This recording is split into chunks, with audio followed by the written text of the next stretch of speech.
안녕하세요. 방콕에서 부동산 에이전시를 운영 중인 공아저씨입니다. 지난 시간에는 도로와 도로를 연결시켜주는 소로의 중요성에 대해 알려드렸습니다. 그런데 이렇게 주요 도로를 연결하는 도로가 매우 적고 무계획적이라면 주요 도로의 중요성은 더 커지게 되겠죠. 바로 이 점입니다. 결국 중요한 도로는 정해져 있습니다. 그런데 이 중요한 도로로 차가 몰릴 수밖에 없겠죠. 그러니까 트래픽이 극심해질 수밖에 없는 겁니다. 자, 지도를 보면 더 명확해지는데 질서 있는 지역도 있지만 질서 없는 지역도 있습니다. 하지만 자세히 보면 주요한 도로가 종횡으로 뻔히 보입니다. 문제는 이 도로들이 서울처럼 왕복 8차선, 10차선 이렇게 멋지게 닦여 있는 게 아니라는 겁니다. 당장 여러분들이 굉장히 잘 아시는 수쿰빈 로드, 여러분들이 전부 도로를 다 모르기 때문에 잘 아는 수쿰빈 로드를 생각해 보세요. 그러면 왕복이 6차선입니다. 그 왕복 6차선인데 또 불법 주차 차량 이렇게 하면 굉장히 막히죠. 자, 다른 도로들도 대부분 마찬가지입니다. 6차선이면 굉장히 큰 도로입니다. 파야타이 로드도 마찬가지로 6차선이죠. 물론 라차다 피색 로드나 사톤 로드처럼 왕복 8차선 이상인 곳도 있습니다. 그리고 발람시 같은 경우는 일부 구간이 왕복 9차선이기도 하고요. 이런 도로들이 있습니다만 도로 사정이 굉장히 좋은 편이 아닙니다. 방콕은. 제가 가끔 이런 얘기하면 인도 뭄바이나 인도네시아 자카르타 살고 오신 분들이 비웃곤 합니다. 근데 거기는 굉장히 더 특별한 곳이죠. 따라서 방콕도 운전하기 좋은 곳은 결코 아닙니다. 이것은 저처럼 방콕에서 차를 가지고 운전을 하신 분들이라면 이해를 하시리라고 생각을 합니다. 거기다 오토바이도 꽤 많아가지고 운전하기가 굉장히 불편한 건 사실입니다. 그리고 태국인들이 착하죠. 실제로 태국인들 굉장히 착합니다. 화를 잘 안 내죠. 그런데 운전할 때 보면요, 욕이 끊이질 않습니다. 욕을 안 하던 사람도 욕을 할 수밖에 없습니다. 완전히 돌변합니다.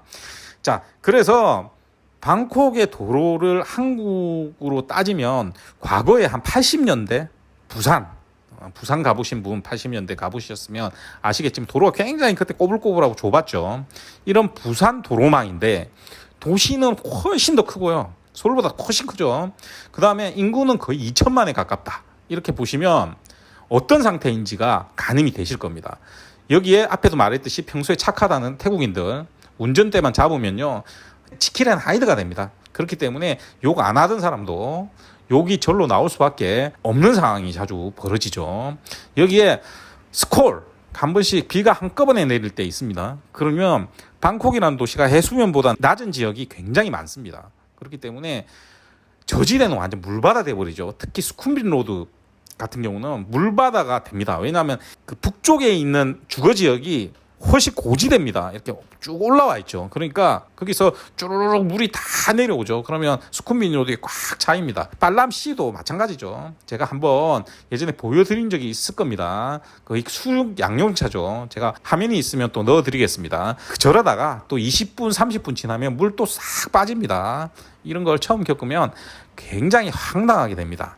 결국 시내는 똘똘 뭉쳐져 있고요. 앞에도 얘기했듯이 주요 도로가 정해져 있는 데다가 확장할 방법도 없죠. 이걸 더 늘릴 방법도 없습니다.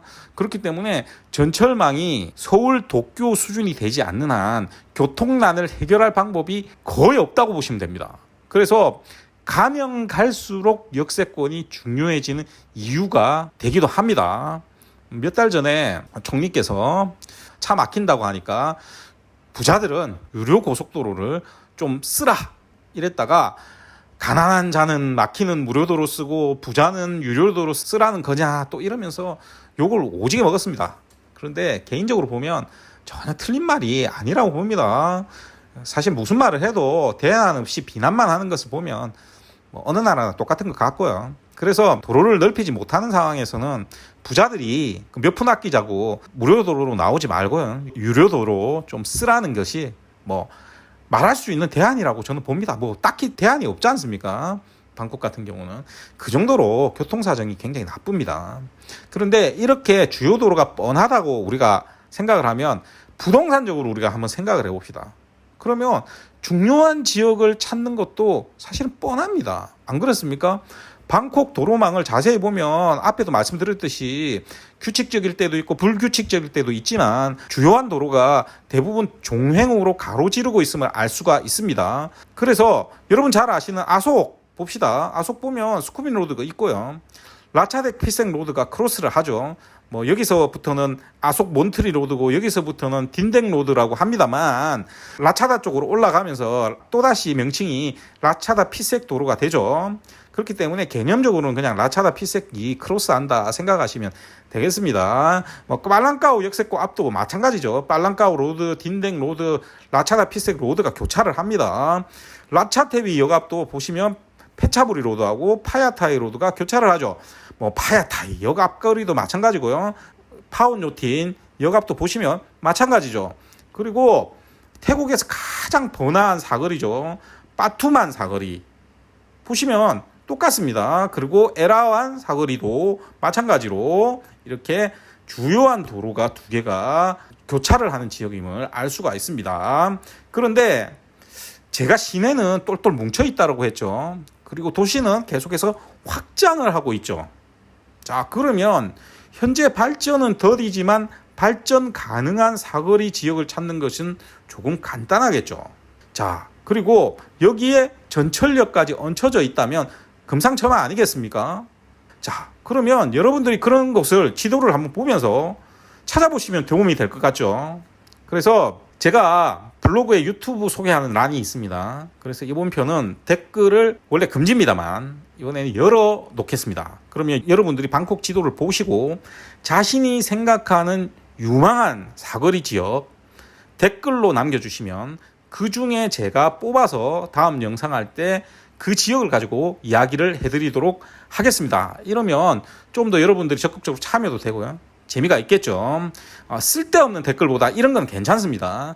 대신에 여러분들이 혹시라도 잘못 짚으셔가지고 무안할 수도 있지 않습니까? 그렇기 때문에 댓글은 비밀 댓글로 꼭 남겨주시면 좋겠습니다. 그러면 여러분들이 부담이 없겠죠. 그리고 되도록이면 너무 멀리서 찾지 마세요. 중심부가 뭉쳐져 있다라고 제가 얘기를 하니까 멀리서 찾으시려는 경향이 있는데 그러시지 마시고 익숙한 지역에서 가까운 지역부터 한번 찾아보시기를 부탁드립니다. 제가 알려드린 방콕 특징 중 하나가 시내 중심부라도 군데군데 발전 안 된 곳들이 꽤 있다고 했죠. 그리고 그 이유들도 제가 설명을 여러 번 드렸습니다. 그렇기 때문에 익숙하고 가까운 부분부터 살펴보시기를 부탁드리겠습니다. 댓글은 토요일까지만 받고 일요일 날 제작을 해서 업로드를 해드리겠습니다. 그리고 이번 주 중에는 노블의 새로 론칭되는 콘도죠. 쇼룸 영상 보내드리도록 하겠습니다. 지금 판매는 제가 할 수가 없다라고 말씀을 드렸고 그 부분은 블로그에 다 나와 있습니다. 그러니까 그 부분 참고하시기 바라고요. 그냥 가셔갖고 사가지고 눈탱이 맞으시면 뭐 어쩔 수 없습니다. 노블에도 그 얘기를 했었습니다. 워크인하는 고객이 있으면 너희들 알아서 하라. 그렇게 얘기를 했습니다. 그리고 제가 왜 못 파는지는 설명을 해놨기 때문에 그거 보고도 그렇게 꼭 사신 분은 제가 할 말은 없습니다. 자, 그리고 어드레스 시암 라차테비 로케이션도 좋고 콘도도 괜찮기 때문에 3월 한정으로 제가 좀 더 좋은 가격으로 드리고 있습니다. 많은 상담 부탁드리겠습니다. 날이면 날마다 오는 기회가 아니죠. 자, 오늘도 들어주셔서 대단히 감사하고요. 제가 목 상태가 굉장히 안 좋습니다. 그 점 좀 양해 부탁드리겠습니다. 이상 저는 방콕에서 고마저씨였습니다.